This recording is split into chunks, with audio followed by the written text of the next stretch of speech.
Inaprubahan na sa second reading ng Bangsamoro Parliament ang panukalang batas na layong palakihin at i-upgrade ang Iranon District Hospital sa Parang Maguindanao del Norte. Mula sa kasalukuyang 70-bed capacity, itataas ito sa 200-bed Level 2 Provincial Hospital, isang hakbang na magpapalakas sa serbisyong medikal para sa libo-libong mamamayan ng Parang at mga karatig bayan. Umusad na rin sa second reading ang Parliament Bill number 353 o ang Bangsamoro Transitional Justice and Reconciliation Act.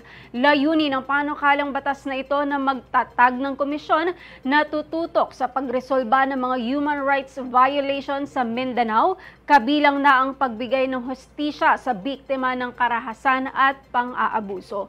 3 panibagong panukalang batas rin ang inihain sa plenaryo para sa first reading.